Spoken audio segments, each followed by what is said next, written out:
Hello friends, आज एक नतुन video লৈ আপোনালোকৰ সন্মুখত উপস্থিত হলো। ভিডিঅ'ৰ টপিকটো হ'ল জুবিন গাৰ্গ, আমাৰ অসমৰ হাৰ্টথ্ৰব জুবিন দা। ভিডিঅ'টো ষ্টাৰ্ট কৰাৰ আগতে আপোনালোকক এটা ৰিকুৱেষ্ট, মোৰ চেনেলটো সাবস্ক্ৰাইব কৰি থব আৰু বেল আইকনটো টিপি থৈ দিব। তো লেটস ষ্টাৰ্ট। জুবিন গাৰ্গ আৰু কুমাৰ চানুৰ লগত আমি কি বিষয়ৰ ওপৰত আমি কম্পেয়াৰ কৰিব পাৰো। আচলতে জুবিন গাৰ্গৰ গুণৰ লগত তুলনা নহয়, কাৰণ জুবিন গাৰ্গ অসমৰ সম্পদ। জুবিন গাৰ্গৰ কি গুণ আছে আৰু কুমাৰ চানুৰ কি গুণ আছে। তো জুবিন গাৰ্গ সম্পূৰ্ণ নাম হ'ল জুবিন গাৰ্গ আৰু কুমাৰ চানুৰ সম্পূৰ্ণ নামটো হ'ল, আচলতে আমি নাজানো, কুমাৰ চানুৰ সম্পূৰ্ণ নামটো হ'ল কেদাৰনাথ ভট্টাচাৰ্য।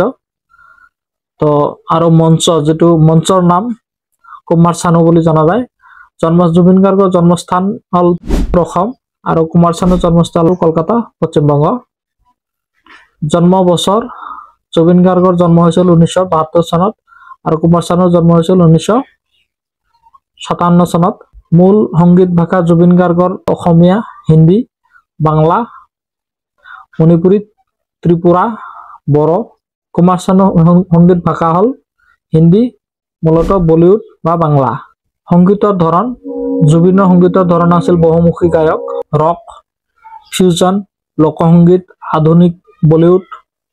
অসমীয়া সংগীত জগতৰ 90 দশকৰ আৰু পিছত বলিউডত। কুমাৰ চানুৰ সংগীতৰ ধৰণ হ'ল বলিউড, মেলোডি আৰু ৰোমান্টিক গানৰ প্ৰধান গায়ক। প্ৰাথমিক খ্যাতি লাভ, জুবিন গাৰ্গ ইয়ালি গানটো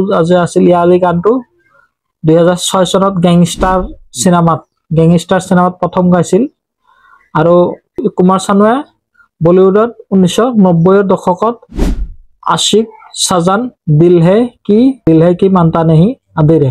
জুবিন গাৰ্গ আছিল সৰশৈলী, ডাইনামিক, প্ৰকৃতিগত কিছুমান অসমীয়া ফিউজন টাচ আৰু কুমাৰ চানু হ'ল মিষ্টি স্থিৰ, মেলডিয়াছ স্বৰ। গায়ক কিশোৰ কুমাৰৰ পৰা আচলতে কুমাৰ চানু প্ৰভাৱিত আছিল। ChatGPT দেখাইছে 20,000ৰো অধিক বিভিন্ন ভাষাত, গীতৰ সংখ্যাটো আৰু বেছি আছিল বিভিন্ন ভাষাত। আৰু কুমাৰ চানুৰো তেনেকেই আছিল, প্ৰায় 20,000ৰ ওপৰত, বিশেষকৈ হিন্দী আৰু বাংলা ভাষাত। অন্যান্য ক্ষেত্ৰ, গায়ক, সংগীত পৰিচালক, অভিনেতা, নিৰ্দেশক। আৰু কুমাৰ চানু আছিল গায়ক, যিটো প্লেবেক ছিংগাৰ কয়। আমাৰ জুবিন গাৰ্গে পুৰস্কাৰ পাইছিল অসম চৰকাৰ আৰু বলিউডৰ বিভিন্ন সংগীতৰ পুৰস্কাৰ। কুমাৰ চানুৱে পাইছিল ফিল্মফেয়াৰ এৱাৰ্ড 5 বাৰ, পদ্মশ্ৰী 2009। সাৰাংশ হ'ল জুবিন গাৰ্গ বহুভাষিক, বহুমুখী শিল্পী, যিয়ে অসমীয়া সংগীতক বিশ্বমানৰ মঞ্চত লৈ গৈছে। ইয়াৰ আগতে অসমীয়া সংগীত জগতক বিশ্বমানৰ মঞ্চত বা নেশ্যনেল বা ইণ্টাৰনেশ্যনেল লেভেলত কোনো ছিংগাৰে লৈ যোৱা নাছিল, কিন্তু জুবিন গাৰ্গে লৈ গৈছে। আৰু কুমাৰ চানু বলিউডৰ 90 দশকৰ মেলোডি কিং, যিয়ে ৰোমান্টিক প্লেবেক গানৰ দ্বাৰা যুগটোক সংজ্ঞায়িত কৰিছিল।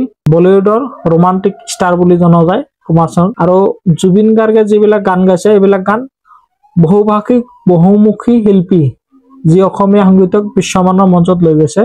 মোৰ ভিডিঅ'টো যদি হেল্পফুল লাগে, ভিডিঅ'টো লাইক, কমেণ্ট আৰু শ্বেয়াৰ কৰি দিব।